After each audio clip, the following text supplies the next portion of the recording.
In this video, we are going to talk about sensory overload and how to navigate and calm when you're feeling overwhelmed and overstimulated.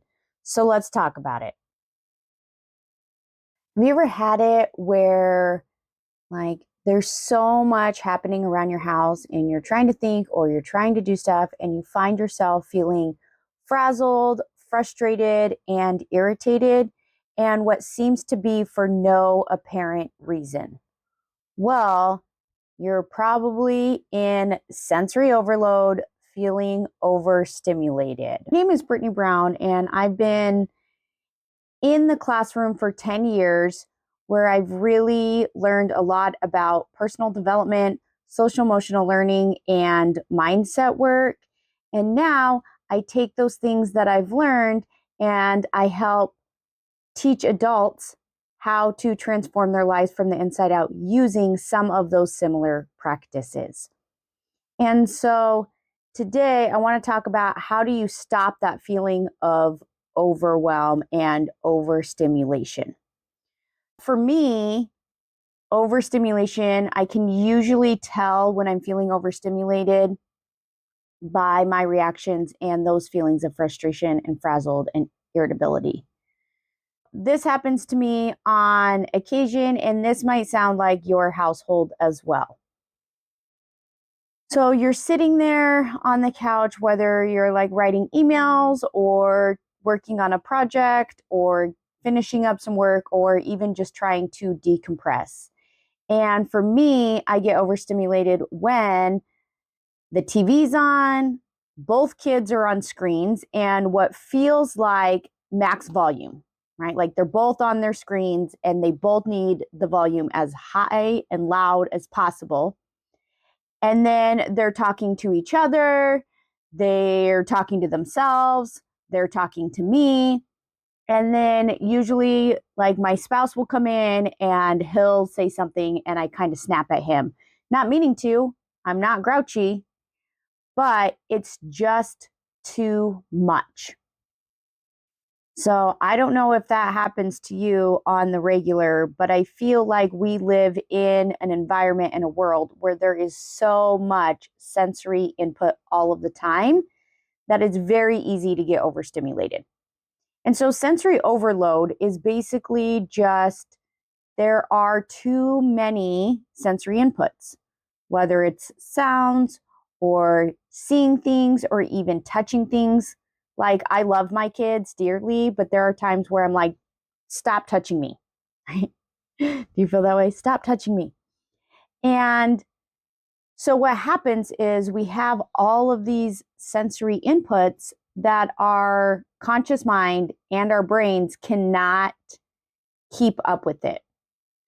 Because our brain, that's one of the things that our brain does is it sorts information, it inputs the sensory, it takes in those sensory inputs, and then it sorts them and figures out and processes. But when there's too many, our brains can't keep up, basically. And so that puts us in an emotional vibration, an emotional state of feeling frazzled or frustrated or angry or irritable, or sometimes it's like, I just want to cry and I don't know what's wrong with me. And so those are kind of the tells. And when we get overstimulated, our emotional brain takes over and our thinking brain stops because it can't keep up.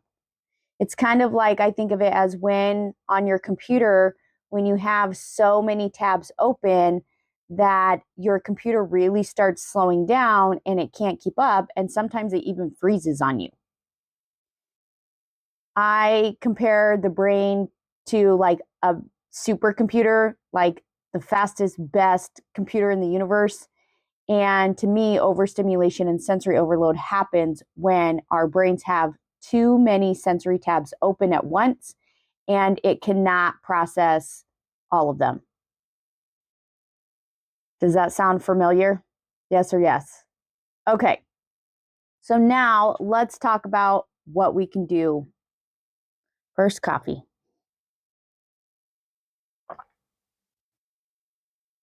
What can we do about it? So here are, obviously there's more, but these are like the 5 things, my go-to process for when I myself am feeling overstimulated or overwhelmed. And the first one is to take quiet alone time. So whether that's, for me, 20 minutes is like the big magic number. So take 20 minutes, lock yourself in your bedroom, find something for the kids to do, have them watch something, put them on screen time. I don't know, give them chores or tell them you're going to give them chores. That's what I do. In 15 minutes and 20 minutes, we're going to start cleaning, and somehow they disappear. There's a little side trick for you. This is like a prerequisite for all of the other steps, is really getting away and finding quiet time. And really what you're doing is you're stopping the inputs, right? You're putting a stop to all of the noise and all of the sights and all of the feelings, right? You're putting a stop to that by isolating yourself and moving yourself away from all of that. Now, while we're taking alone time, it's really important that, we're staying away from social media and the TV.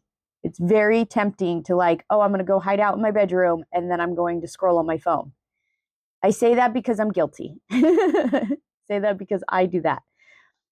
But we really want to process our brains. Now, that doesn't mean we're not giving our brains anything to do. It's just allowing our brains to like catch up with all of the things. So finding quiet space. I'm going to look at my notes here so that I'm not missing anything. The second step is mindfulness. So being able to practice mindful breathing, awareness, reflection, and really I think of mindfulness as just paying attention to the present moment without judgment.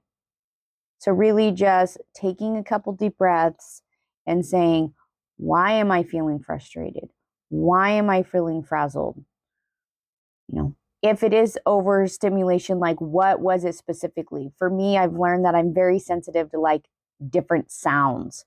So there's just certain sounds that I cannot think.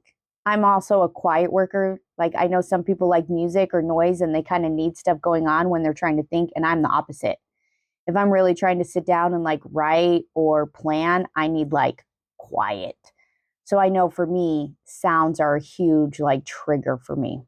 So practicing mindfulness, taking some deep breaths, paying attention to the thoughts you're having, the emotions that you're feeling, noticing if it's at the same time every day, or if it's a certain activity that really starts to elevate and send you into overload. The next strategy is to meditate. And for me, there's 2 different types that work well. One is I do transcendence meditation, which is basically the traditional meditation that we're used to, where I usually put on like some sound music, some white noise, and you close your eyes and you try to calm your body, relax your body, and then calm your mind by basically trying to not think about anything. And so a good trick for this is there's actually 2. One is like visualizing you sweeping your brain. Like I actually visualize a little broom going like across my brain and like sweeping and clearing it all away. And then I just read in a book recently that this guy does, and he calls it feeling your brain. And he like talks about visualizing, like touching brain. I think of it as like cleaning my brain. I envision like a white glove, like just giving it sounds really woo, but it does work as far as like recentering and just clearing things out. So like a white glove, like polishing, I guess, my brain and like cleaning it. So it's a good visualization technique to reset your mind and reset your brain. The other meditation is actually called active, or I call it active meditation, and it's more of a guided meditation. And sometimes when we're feeling very overstimulated, it's really hard for us to shut off our brains and get into that transcendence meditation because our brains are still trying to like keep up with all of the sensory input. So even though you take quiet time and even though you're trying to meditate, your brain is still firing off neurons and it's still trying to communicate messages. And same with your mind, right? Your mind's still trying to like think and process. And so active meditations, what they do is it's a guided meditation with a focus, right? And there's usually visualization with it. And I like these sometimes when I can't shut off my brain because I'm like, if I can't shut off my brain, I might as well focus it in and narrow it in on one thing. That's kind of the third strategy or step. The fourth one is to use essential oils. And the reason that is because essential oils and smells trigger our emotional state, right? They trigger our limbic system. And there are certain smells that heighten our awareness, but there's also certain smells that can calm us down. What essential oils do is the smells actually trigger your limbic system, which is kind of like that your survival instincts, that fight, flight, or freeze. So sometimes when we get a certain smell, it heightens our awareness, right? And that's really important to our survival. For example, if you smelled rotting apple, your body would instantly say, don't eat that. That's not good, right? Or if you smell like food that's gone bad. But it also has the opposite effect where we can use smells to calm our body and calm our limbic system and calm that emotional state to regulate and get back to a more neutral feeling and more neutral vibe and mood and energy. So using and smelling essential oils, I usually just put a drop. I just open and I just put a drop in my hand like that. Rub it and smell it. And as you do that, you'll notice your body naturally calming. And the last one is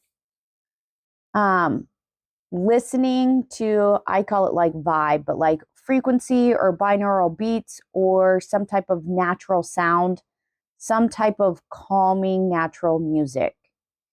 And, you know, it's important that we remove sensory, but also being mindful of the sensory that we're inputting. So for me, this helps, even though it is an additional sound. One, it kind of helps drown out all of the other sounds. It gives like a calming blanket effect and it mutes all of the other sounds, especially like if you go into your bedroom to try and like take a quiet minute, but you can still hear all of the rustling that's happening outside the room. Listening to music with like headphones or earbuds allows you to drown that out. And our brains send waves, like our brains have wavelengths. And so listening to music or listening to frequency, there's also our brains and our minds will naturally try to resonate with the music we're hearing. And music just works as like a mood booster as well. So it will kind of take you out of that frantic, irritating feeling and replace it with a calm, level-headed, more centered feeling, right? More tranquil feeling. To review, those techniques are finding a quiet spot, right? That's like the first thing. Practicing mindfulness or mindful breathing, self-awareness, meditating, using essential oils, and listening to like vibe music or frequency music or any type of calming music. I prefer with no words, but um, that's just me. So if you like these techniques and you like this video, please hit like and subscribe so that you find more videos like this and you see more videos. Let me know in the comments if there's anyone that really sticks out with you or if you have any questions. Otherwise, I will see you next time, and I hope you have the best day.